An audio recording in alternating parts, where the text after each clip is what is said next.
Di dalam hadis Ibnu Majah nomor 3083, riwayat Abu Hurairah radhiyallahu taala. Silakan. Dari Abu Hurairah radhiyallahu anhu, ia berkata, apa katanya? Rasulullah SAW bersabda. Apa sabda beliau sallallahu alaihi wasallam? Dua kalimat yang ringan diucapkan dengan lisan, berat di dalam timbangan, dan keduanya sangat dicintai oleh Zat yang Maha Pengasih, adalah ucapan yang artinya Maha Suci Allah dan segala puji baginya. Maha Suci Allah yang Maha Agung. Nabi sallallahu alaihi wasallam mengatakan kalimatani, ada dua kalimat, khafifatani fil lisan, yang ringan di lisan, gampang diucapkan, tsaqilatani fil mizan, tapi berat di timbangan, habibatani ilar rahman, dan yang membuat Allah itu cinta kepada orang itu apabila mengamalkan kalimat itu. Kalimat apakah itu? Subhanallahi wa bihamdihi subhanallahil azim. Makanya perbanyak membaca kalimat itu. Berarti yang ditimbang apa? Kalau dalam konteks ini pahalanya masih. Sering nggak baca kalimat ini? Hah? Tapi nek moco sing api. Subhanallah, hamdi, subhanallah, hil azim, subhanallah, hamdi, subhanallah, hil azim. Kadang mocone wis bengok-bengok, mari ngono digawe tulisan yang bagus, yang lembut. Orang zikir itu apa? Dengan lembut, dengan tadarru wa khufatan, dengan rasa takut, dan dengan merendahkan apa? Suara, dengan tidak mengeraskan suara. Cukup didengar oleh telinga kita sendiri dalam berzikir itu.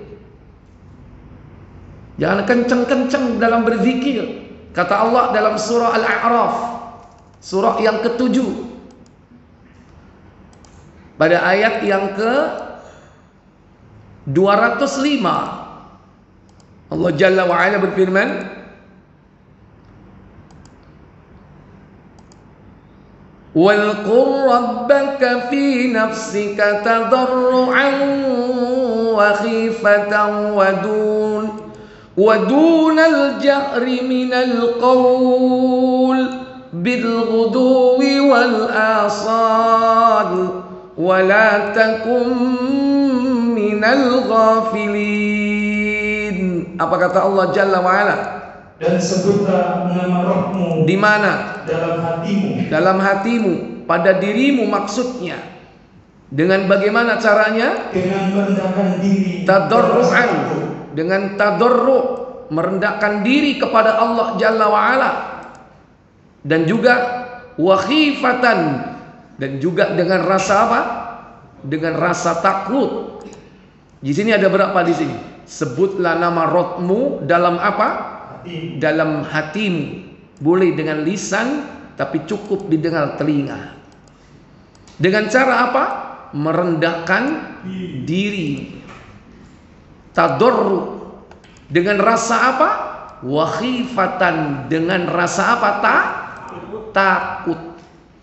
Wadunal jahri minal qaul, dan dengan tidak mengeraskan suara. Dan dengan tidak mengeraskan suara.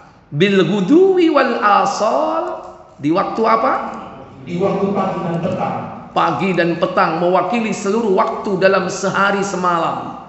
Dan janganlah janganlah kamu termasuk orang-orang yang lalai dari berzikir, atau lalai dari memahami zikir yang dia ucapkan.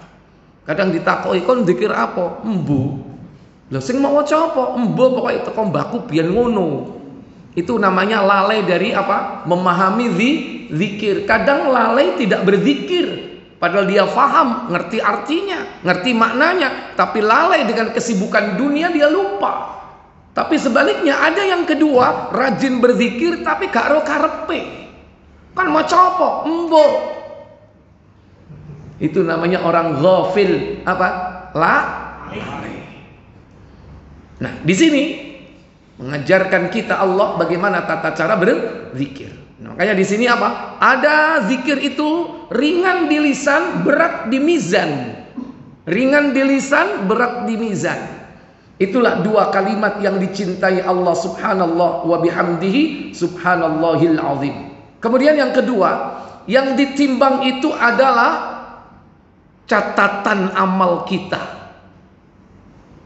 Nanti di akhirat, catatan amalnya itu nanti akan diberikan oleh Allah. Ternyata keburukan orang itu begitu banyak sekali. Sampai catatannya itu sejauh mata memandang, Pak. Sejauh mata memandang. Lu cek itu sopu iki rek. Kemudian ditunjukkan tentang kejelekannya itu, akhirnya dia mengakui kesalahannya. Ya apa? Iki kelakuanmu. Iya ya Allah. Waduh, celaka saya ini. Ketika dia mengakui dosanya, dia minta ampun kepada Allah Jalla wa'ala, maka didatangkanlah satu kartu yang disebut dengan bitokoh. Bitokoh ini kartu yang isinya La ilaha illallah. Begitu ditimbang langsung jeglek-jeglek, sehingga kita dienteng cedung. Berarti yang ditimbang apanya? Catatan amalnya. Mungkin banyak dosa ini adalah dosa-dosa kecil yang dia lakukan. Kenapa demikian? Karena dosa besar itu tidak akan diampuni selama dia berbuat syirik. Itulah keutamaan tauhid. Orang yang bertauhid sekalipun dia mati menanggung banyak dosa, maka bisa jadi orang ini diampuni karena syafaat, diampuni karena rahmat Allah Jalla wa'ala.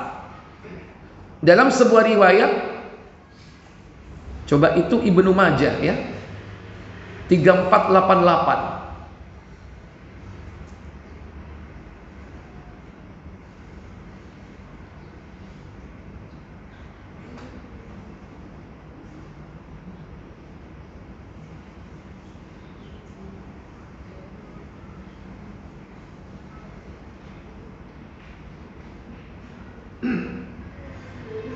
Silakan.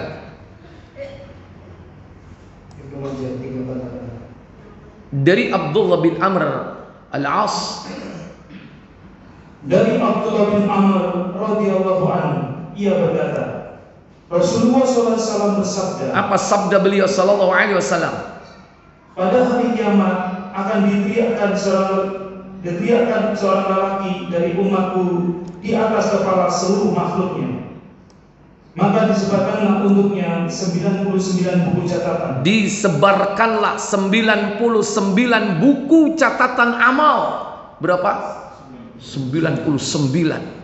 Ya, ada orang yang membawa catatan amalnya itu jumlahnya 99. Setiap buku catatan yang panjangnya sepanjang mata memandang. Satu buku catatan amalnya itu isinya yaitu sejauh mata memandang. Bayangkan kalau 99. Sandi dawone. Berarti banyak enggak? Banyak sekali isinya. Catatan amal perbuatan itu. Kemudian Allah SWT berfirman, apakah kamu mengingkari sesuatu dari catatan ini? Maka ia menjawab, tidak wahai Rabbku. Iya, dia tidak memungkiri apa yang dia kerjakan. Kemudian Allah bertanya lagi, apakah malaikat penulisku menzalimimu? Apakah malaikat yang menulis Raqibun Atidun, yang menulis kebaikan dan keburukan itu mendolimimu? Apa jawab orang ini? Kemudian dia berfirman. Lanjut. Kemudian dia berfirman, apakah kamu punya alasan? Apakah kamu punya kebaikan? Maka lelaki itu pun dengan takut serba menjawab, tidak. Dia tidak punya alasan apapun, hujah apapun untuk membantah. Berarti dia memang apa? mengakui apa yang telah dia lakukan. Maka Allah berfirman. Allah pun berfirman, ya, sesungguhnya kamu memiliki beberapa kebaikan. Apa kebaikan itu? Sesungguhnya pada hari ini tidak ada kezaliman. Inna hadzal yaum la tuzlam. Sesungguhnya hari ini kau tidak akan dizalimi, kata Allah Jalla wa Ala. Maka dikeluarkanlah untuknya sebuah kartu yang bertuliskan fatukhraju lahu bitaqatan, maka dikeluarkan baginya satu kartu yang disebut apa? Bitaqah. Fihi kalimatun la ilaha illallah Muhammadar Rasulullah. Apa yang ada di dalamnya? Aku bersaksi bahwa tidak ada ilah yang berhak disembah selain Allah, dan bahwa Muhammad adalah hamba dan utusannya. Iya, selama orang itu menjaga dua kalimat syahadat ini dalam hidupnya, dia akan tetap mengikutinya sampai di akhirat. Tapi njogo iki gampang apa enggak? Hah? Mati nggawa kalimat la ilaha illallah Muhammadar Rasulullah gampang apa angel? Loh, saiki ngaku angel. Makanya supaya gampang, gak angel-angel, ojo kakean pengaruh. Karena sing garai pengaruh kan donya kan. Metu teko masjid seje wisan. Nang masjid mantuk-mantuk. Iya yo. Metu seje wisan berubah. Nggih napa mboten? Ngaku. Makanya orang itu harus sering-sering datang ke masjid, ke majelis-majelis taklim, kumpul dengan orang-orang soleh. Aja kumpul mbek wong gedabrus ngalor ngidul, gak ono juntrunge, sing diomongno donya. Karena hidup kita nggak lama. Kenapa? Masalahnya selalu ada orang yang oknum yang menggoda kita. Siapa? Syaitan. Itulah yang nyata menggoda kita. Karena dia musuh kita. Dan setan itu minal jinnati wan nas. Ono sing wujud jin, ono sing wujud menungso. Sing wujud jin mau macana ayat kursi melayu. Sing menungso mendelik tambahan. Aja ambek ayat kursi tapi ambek lah wong ngajak-ngajak berbuat jelek kok. Apa kon niku nang masjid? Masjid ae. Ayo melok aku nang ndi? Aku ngopi. Ngopi dhisik nang ndi? Ya boleh-boleh aja. Wong ora ngopi ya. Tapi jangan sampai menjadi hobi dan kebiasaan cangkruan nang warkop. Kenapa? Karena waktu kita nanti ditanya oleh Allah Jalla wa Ala. Ni'matani maghbunun katsirun minan nasi as-sihhatu wal faragh. Tirmizi 2403 2304. Ada dua nikmat, yang dua nikmat ini mayoritas manusia itu banyak lalai daripadanya. Apa? As-sihhatu, kesehatan, wal faragh, waktu luang. Kopi ini sak cangkir gantek-entek. Cangkruke pirang jam? Ngaku ya, nek perlu nek ngopi, gak usah nang warkop. Salman ini ada no kopi. Misalnya tak durung Pak Tamir? Hah? Sudah ada atau belum? Hah? Lu enggak bisa buat kopi, bisa nggak? Di mana? Loh, di kantor ada. Silakan kalau mau ngopi ke sana. Ya? Tapi yo kenalan mbek takmire kan. Ojo ujuk buka lawang gawe kopi. Kenalan mbek takmir. Kalau kenalan sama Ustadz Lutfi kan enak, iya kan? Kenalan, Ustadz ngantuk, ayo ngopi. Karek milih kon sing susu apa sing enggak ono susue. Ya. Ikhwatal iman aizakumullah. Jadi mempertahankan kalimat la ilaha illallah itu perlu mengkondisikan diri kita. Selalu menjaga agar hidup kita ini jauh dari godaan syaitan. Kenapa? Tidak mudah menjaga kalimat la ilaha illallah. Kenapa?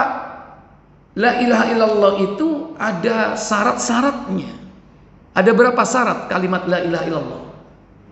Ada 7 syarat. Sudah belajar nggak tentang syarat-syarat la ilaha illallah? Nah, itu harus ketahui. Ibarat kunci. La ilaha illallah itu kan kunci surga. Miftahul jannah la ilaha illallah. Kunci surga itu adalah la ilaha illallah. Ibarat kunci itu ada gigi-giginya. Kalau nggak ada gigi-giginya, nggak mengerti syarat-syarat la ilaha illallah, kayak sok digawe buka. Munserayan, mek blondongan tok lu muterai. Makanya harus nyantol ada giginya, dan giginya itu 7. Itulah syarat-syarat la ilaha illallah. Nah, itu nanti dipelajari. Tapi bukan dalam kitab ini. Ada lagi nanti pembahasan kitabnya Aqidatut Tauhid. Itu membahas tentang makna la ilaha illallah dan syarat-syarat la ilaha illallah. Ditulis oleh Syekh Al-Alamah Dr. Syekh Muhammad bin Shalih Fauzan Al-Fauzan, seorang ulama yang insya Allah hari ini masih hidup. Karya-karyanya masih banyak. Ya. Baik. Ikhwatal iman a'izzakumullah. Jadi itu yang disebut dengan bitokoh, satu kartu yang isinya 2 kalimat syahadat.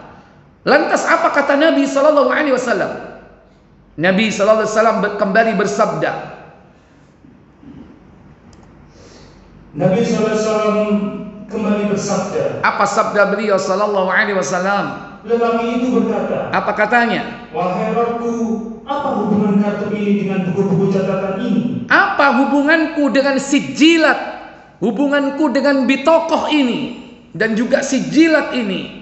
Kalau sijilat itu yang isinya keburukan-keburukan, yang satu buku sejauh mata memandang.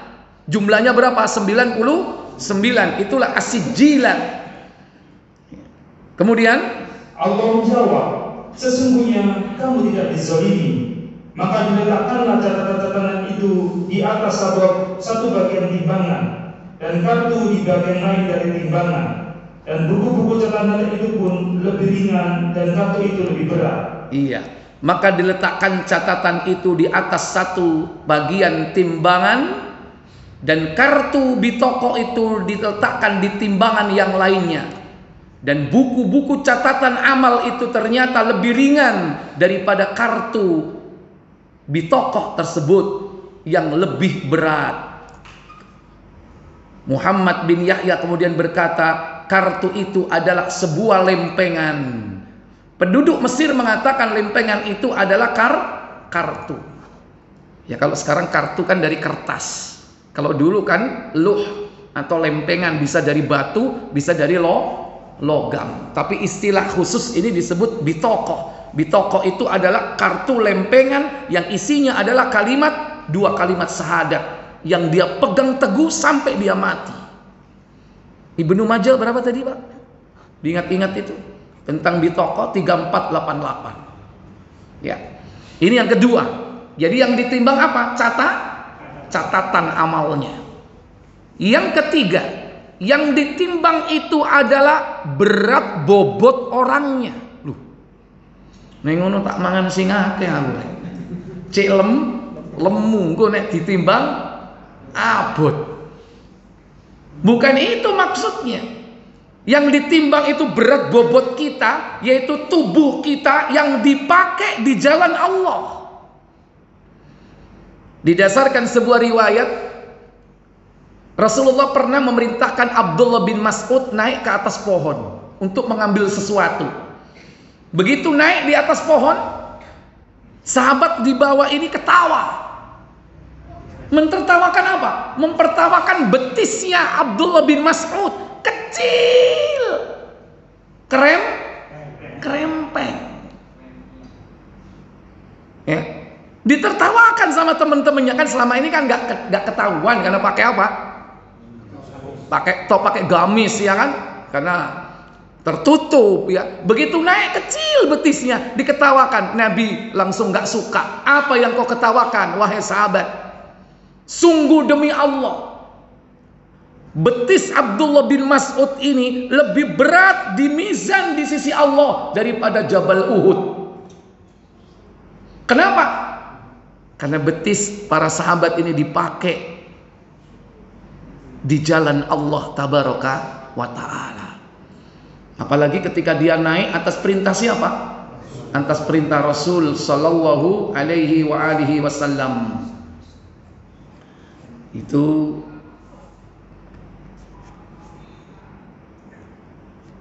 riwayatnya di tafsir, buka surah Al-A'raf surat ke-7. Adzan dulu ya. Silakan. Surat ke-7 tadi.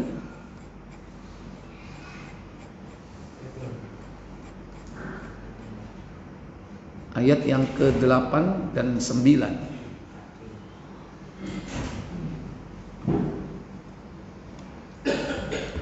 Allahu Akbar, Allahu Akbar.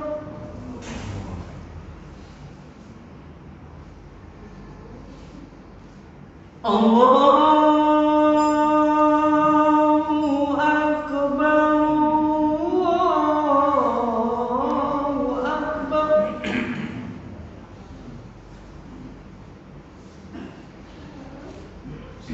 Asyhadu an la ilaha illallah.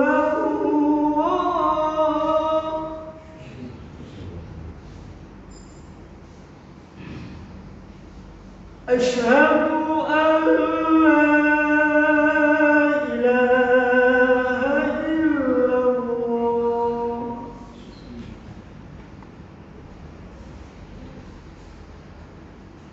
Asyhadu anna Muhammadar Rasulullah.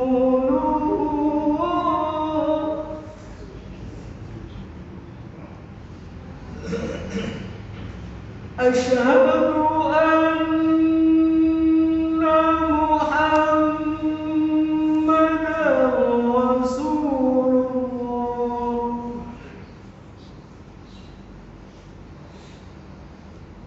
Hayya 'ala shalah.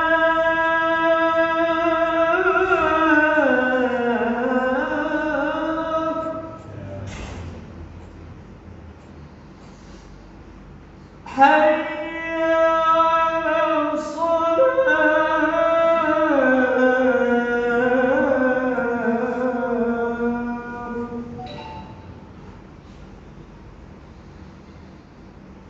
Hayya 'alal falah.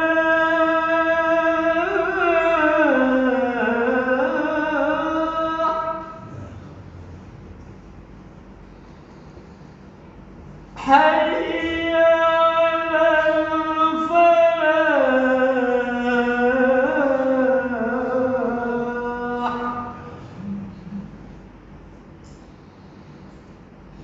Allahu Akbar, Allahu Akbar. La ilaha illallah.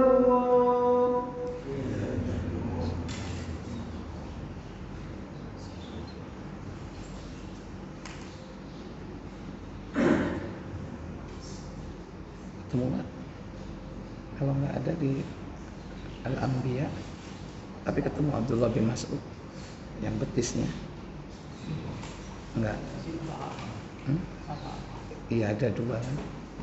Kalau nggak Al-A'raf dua. Satu Al-Anbiya ayat 47. Coba.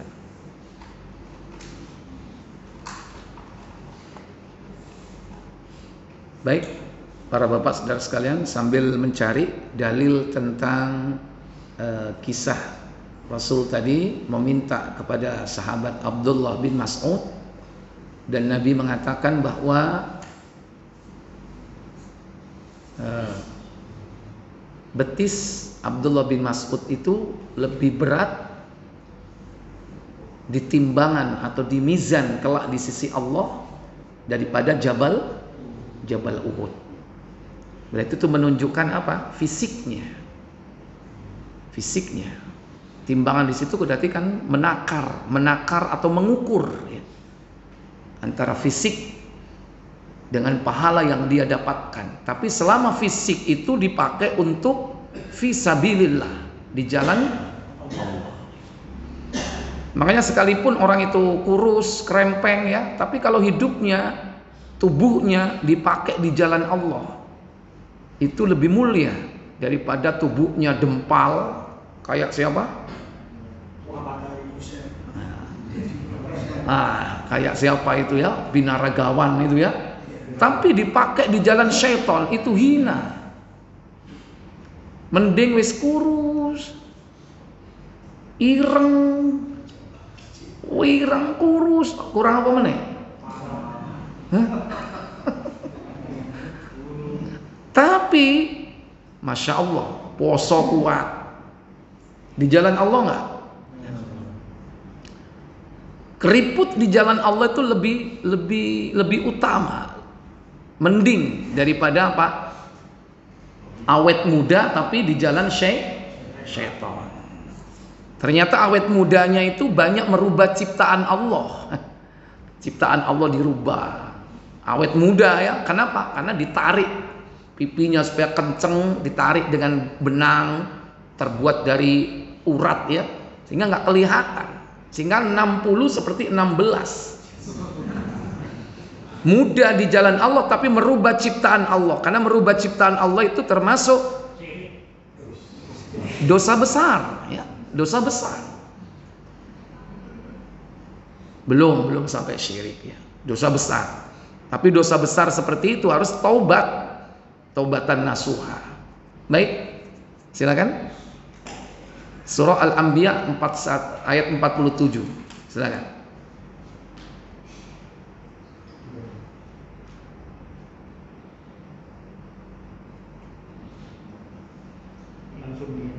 Iya. Kami akan memasang timbangan yang tepat pada hari kiamat, maka tidaklah dirugikan seseorang barang sedikit pun. Yani kami akan meletakkan timbangan neraca yang tepat kelak di hari kiamat bagi amal perbuatan mereka. Menurut pendapat kebanyakan ulama, sesungguhnya yang dimaksud hanyalah sebuah neraca, dan sesungguhnya diungkapkan dalam ayat ini dalam bentuk jamak hanyalah karena memandang dari segi banyaknya amal perbuatan yang ditimbang dengannya. Maka tiadalah dirugikan seseorang barang sedikit pun, dan jika amalan itu hanya seberat biji sawi pun pasti kami mendatangkan pahalanya. Dan cukuplah kami menjadi orang-orang yang membuat perhitungan. Yang semakna dengan ayat tersebut adalah Al-Kahfi 49 ya, dan Rabbmu tidak menganiaya seorang jua pun. Lanjut. Belum ketemu? Ya, sambil dicari. Silakan kalau ada pertanyaan, saya beri waktu. Fadhal. Ali Imran, Zahrawain. Iya. Kenapa maksudnya panjang? Maksudnya kan bicara rutin kan apa yang Al-Kahfi mungkin. Ya, jadi yang dimaksud membaca Al-Baqarah dan Ali Imran yaitu membaca sesuai dengan kemampuan kita. Karena Allah berfirman dalam surah yang ke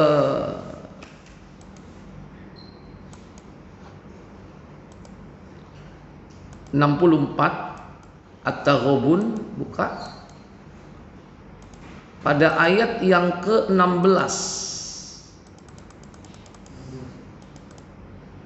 Allah Jalla wa Ala berfirman dalam ayat tersebut, fattaqullaha mastata'tum wasma'u wa ati'u wa anfiqu khairan li anfusikum wa may yuqa syuhha nafsihi fa ulaika humul muflihun.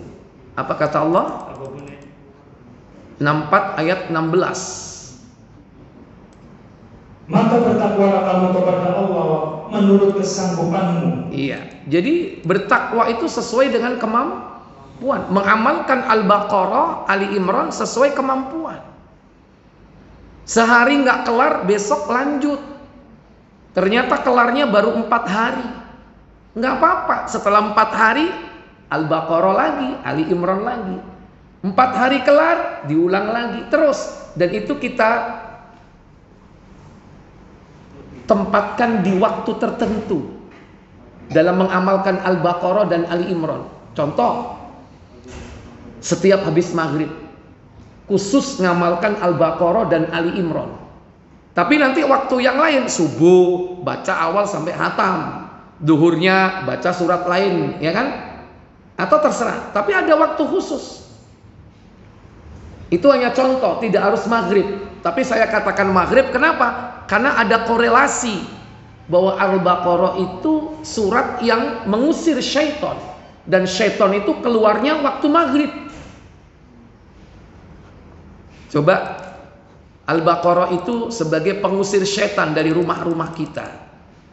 Sahih Muslim, KBC, bukunya aja, di nomor 752.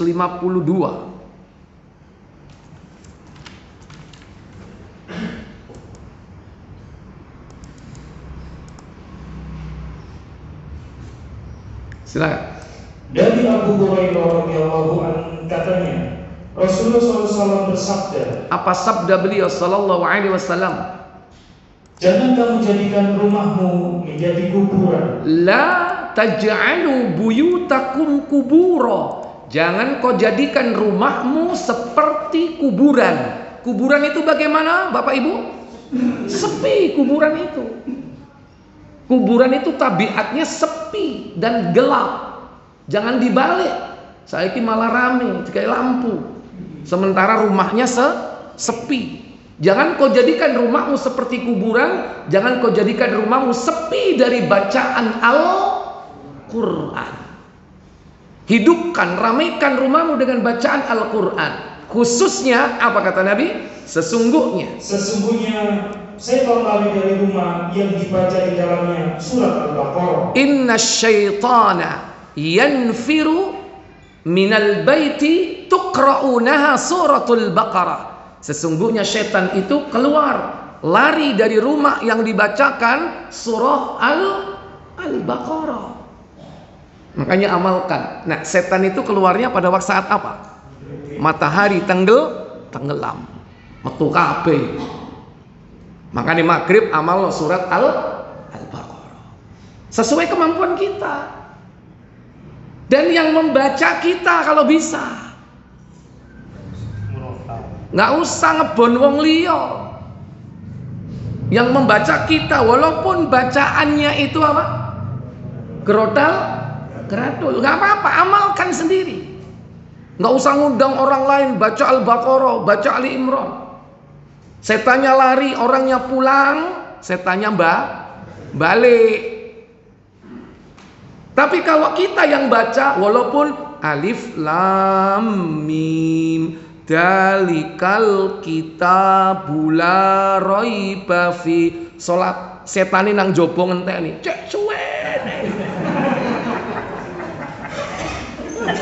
Kapan iki gak metu-metu, gak mulai-mulai. Kapan mulai nih? Wong rumahnya sendiri kok, ya nggak pulang-pulang. Karena kadang ada orang tuh ngebon orang baca Quran di rumahnya, ada nggak? Setannya lari semua, begitu orangnya pulang, setannya balik. Jadi yang baca itu tuan rumah, jangan ngebon orang. Tuan rumah yang baca semampunya. Nah, dalam mengamalkan Al-Baqarah juga begitu. Kelar 1 pekan, nggak apa-apa. Besok lanjut lagi, nggak masalah. Untuk mengamalkan, ya. Sekaligus 2, yakni artinya Al-Baqarah dan Al-Imran. Iya. Apa satu-satu? Ya, Al-Baqarah habis, ya kan? Terus ngamalkan Ali Imran, ya kan? Ali Imran habis, balik lagi ke Al-Baqarah. Iya, tujuannya ini mengamalkan khusus Zahrawain. Zahrawain artinya 2 tumpuk awan, itu adalah surat Al-Baqarah dan surah Ali Imran. 2 surat yang panjang-panjang ini. Al-Baqarah 286 ayat, Ali Imran 200 ayat, ya kan? Dan ini yang akan menjadi tumpuk awan nanti di akhirat, di hari kiamat, atau 2 kelompok burung yang akan membantu dan membela kita. Ngamalkannya ya begitu, semampu kita. Ya, tapi sehari langsung 2. wah bagus. Bagus. Ya kan? Tambahkannya umpamanya 10 ayat, 10 ayat. Berarti itu sesuai kemampuan. Sesuai kemampuan. Artinya 1 surat dulu, apa langsung bacanya 2, misalkan 10 ayat, 10 ayat. Ali Imran 10 ayat. Nah, tuntaskan dulu Al-Baqarah baru Ali Imran. Sama dengan wudhu, yang kanan dulu tuntaskan, baru yang kiri. Jangan kiri, kanan, kanan, kiri. Kanan, kiri itu wudhu yang keliru. Tuntaskan dulu yang kanan, baru kiri. Karena ada orang wudhu itu kanan, kiri, ya kan? Itu wudhu yang nggak sesuai sunnah. 3 kali membasuh sampai tuntas, baru kiri membasuh sampai tuntas. Al-Baqarah tuntaskan, baru Ali Imran. Bukan 10 ayat Al-Baqarah, 10 ayat Ali Imran. Bingung. Ya, walaupun itu tidak ada larangan, tapi yang dimaksud dalam hadis tadi itu 2 ayat ini memang spesifik gitu loh. Jadi amalkan. Kalau selesai Al-Baqarah ya Ali Imran. Nah, sesuai kemampuan di sini. Kalau mampu sehari langsung habis Al-Baqarah, habis Ali Imran, bagus. Atau mampunya hari ini Al-Baqarah, besok Ali Imran, besoknya lagi Al-Baqarah, setelah itu Ali Imran, terus. Istiqomah yang penting itu.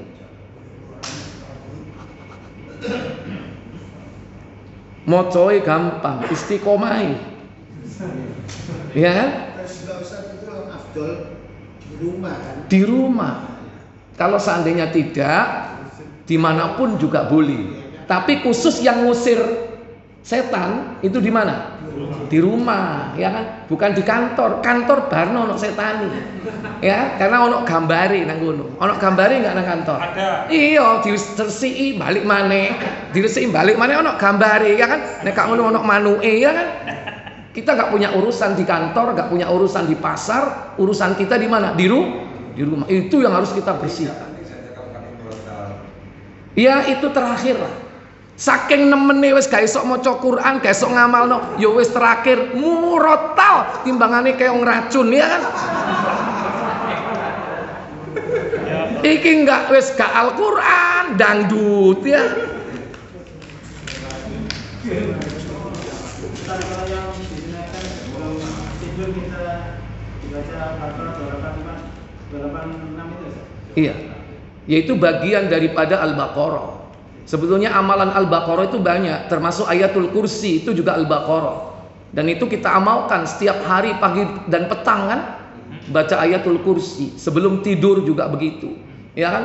Terus diganggu setan ya. Termasuk kan dalam riwayat hadis memasuki rumah yang di situ angker seorang sahabat, dia bacakan ayat kursi dan diulang wa huwal aliyul azim sebanyak 3 kali seperti ada sesuatu yang terbakar. Ternyata ada jin di situ yang terbakar. Makanya nek nanggone hotel melebu gak jelas, ojo langsung glebak, wah blek. Kon dikeloni setan kon nang kono mangani gak sembahyang subuh. Iya kan? Bersihkan dulu kalau kita mau masuk tempat-tempat yang belum kita pernah tempati. Hotel misalnya, apalagi di hotel, kemungkinan di situ juga ditempati maksiat. Mungkin nggak? Sangat mungkin. Tekoi ojo langsung turu, diresiki dhisik. Apa? Dikebas dulu, dibacakan Al-Qur'an, minimal ayat kursi, ya, jangan langsung ditiduri. Ya, wallahu a'lam. Saya pikir cukup sampai di sini. Semoga manfaat. Kita tutup dengan kafarat majlis. Subhanakallahumma wa bihamdik, asyhadu an la ilaha illa anta, astaghfiruka wa atubu ilaik. Wassalamualaikum warahmatullahi wabarakatuh. Waalaikumsalam.